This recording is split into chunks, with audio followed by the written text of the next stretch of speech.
इस साल 2024 में कनाडा इमिग्रेशन ने बहुत सारे रूल्स अप एंड डाउन आए हैं, जैसे पहला एलोकेशन हो गया, स्पाउस वीज़ा के रिस्ट्रिक्शंस हो गया।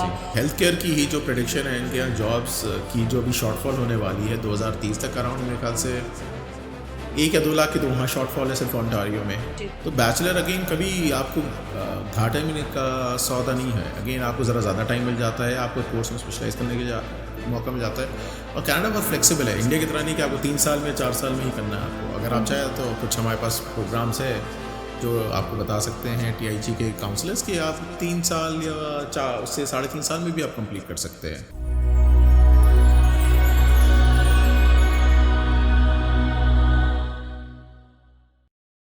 Hello everyone, welcome to the podcast channel of Immigration Gurus. Myself Jyoti Gandhi. Today we have a very special guest with us, Mr. Saif Iqbal from Apply Board. Hello sir. Hello. So ये special podcast आप लोगों के लिए जिनको confusion है regarding the PGWP new rules, क्योंकि बहुत सारे लोगों ने बहुत सारी वीडियोस बनाई हैं जिसके ऊपर लोगों को अलग अलग तरीके से ही उनको गाइड किया गया है। सो सैफ सर, आप कनाडा डेस्टिनेशन काफी टाइम से लुकआउट कर रहे हो अप्लाई बोर्ड में जी। तो कनाडा में ऐसा स्पेशल क्या है कि आज की डेट में भी बच्चों को पहली प्रेफरेंस कनाडा को ही रखना चाहिए? देखिए, जब भी आप स्टडी अब्रॉड के बारे में सोचते हैं, मैं खुद US में पढ़ा हुआ हूँ, मैंने मास्टर्स वहाँ से US से की थी। But again as a student हर अब्रॉड जो डेस्टिनेशन है उसके अपने फ़ायदे हैं, अपने नुकसान हैं, राइट।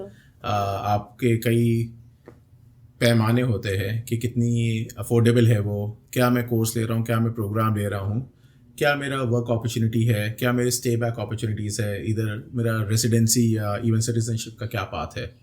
तो हर चीज़ के अलग अलग क्राइटेरिया होते हैं, तो हर डेस्टिनेशन के अपने फ़ायदे नुकसान है।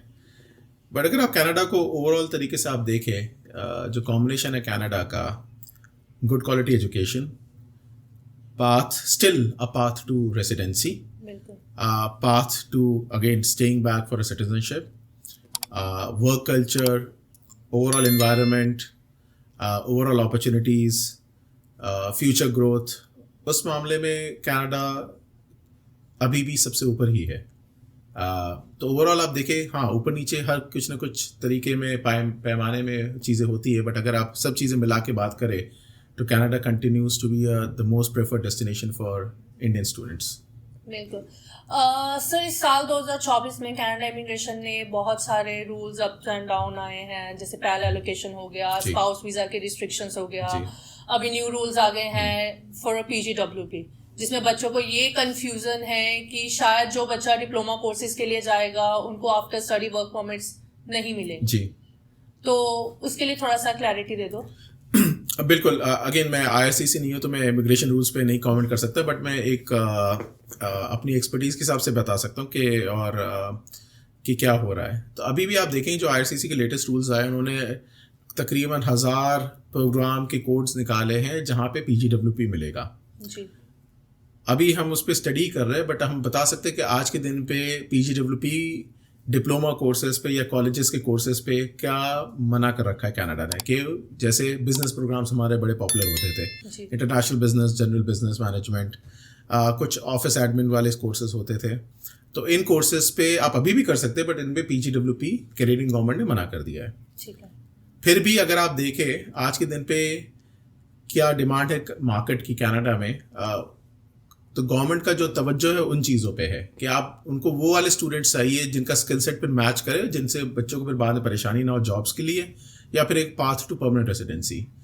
तो अगर आप देखें उनके जो 1000 कोड्स आए हैं उसके अंदर हेल्थ केयर के बहुत सारे प्रोग्राम्स हैं, एग्रीकल्चर के बहुत सारे प्रोग्राम्स हैं, ट्रेड्स के बहुत प्रोग्राम है जिसकी एम्फेसिस है, IT और STEM के जो प्रोग्राम्स होते हैं, साइंस, टेक्नोलॉजी, इंजीनियरिंग, मैनेजमेंट के कुछ प्रोग्राम्स है उसके अंदर।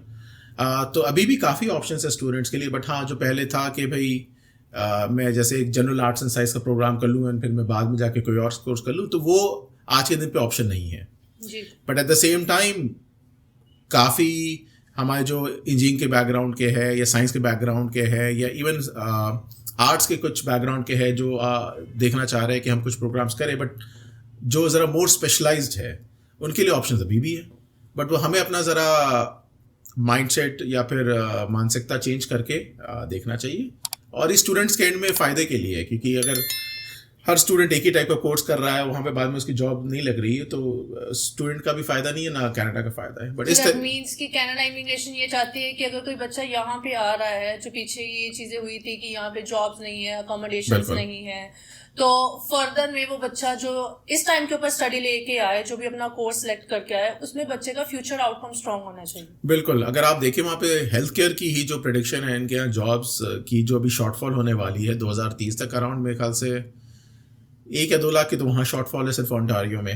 आप ट्रेड्स के बारे में देखें, ट्रेड्स बहुत इंपॉर्टेंट है, हम यहाँ पे सोचते नहीं इसके बारे में, बट वहाँ पे जो ट्रेड्स के प्रोग्राम होते हैं, आपके वेल्डिंग हो गया, प्रिसीजन मैन्युफैक्चरिंग हो गई है, आपके इलेक्ट्रिकल इंजीनियरिंग हो गई है, वहाँ पे अगेन लाखों जॉब्स अवेलेबल होने वाली है, क्योंकि जो उनके यहाँ जो कैनेडियन सिटीजन्स थे या जो रेसिडेंट्स जो पहले करते थे अब रिटायर होने वाले हैं।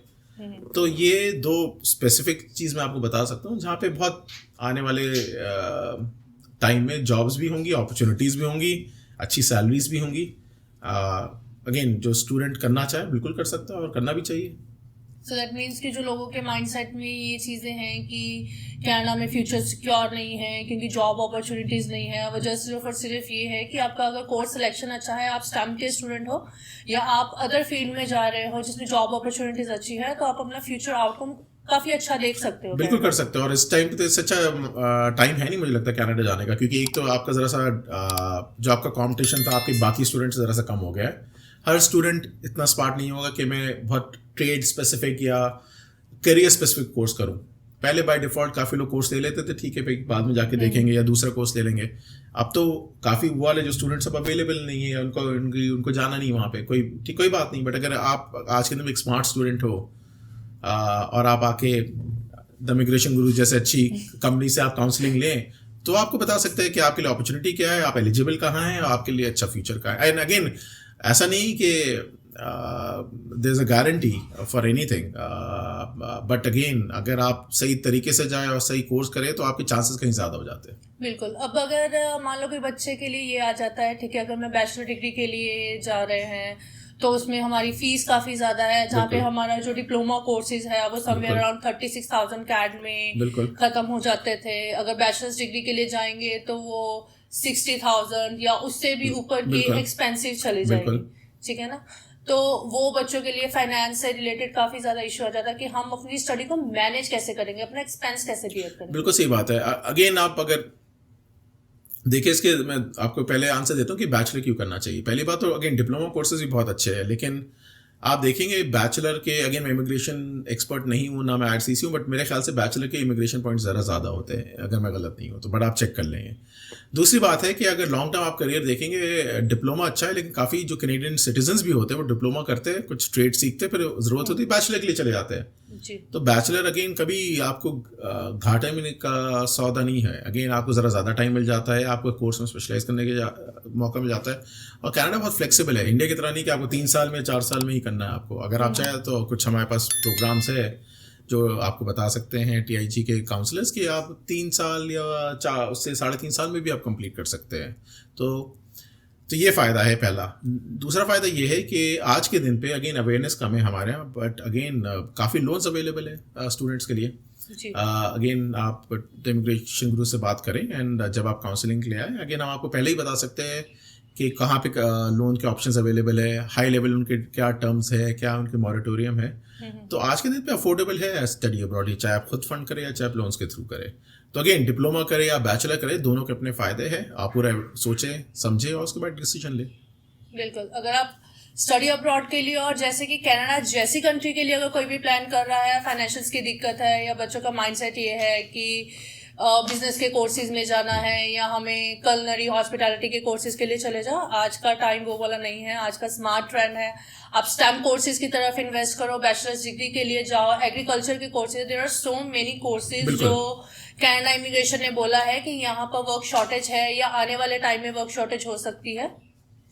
तो और रही बात जो PGWP के न्यू रूल्स है, वो काफ़ी फ्लेक्सिबल रूल्स है, और इनफैक्ट जो बच्चा अब Jan 25 इनटेक के लिए जाएगा उनके लिए तो काफ़ी ज़्यादा बेनिफिट होने वाला है कनाडा के लिए। तो अगर आप भी अपना एजुकेशन अब्रॉड का प्लान कर रहे हो और आप ये पॉडकास्ट देख रहे हो और आपको इससे रिलेटेड या कोई भी अदर कंट्री से रिलेटेड कोई भी अपडेट चाहिए तो आप हमारे ऑफिस में विजिट कर सकते हो, या आप अपना कमेंट जो है वो हमें बता सकते हो कि हमें नेक्स्ट पॉडकास्ट इस चीज़ के ऊपर देखना है, तो हम नेक्स्ट पॉडकास्ट आपके लिए उस चीज़ के लिए लेके आएंगे. So thank you so much for watching us. Thank you.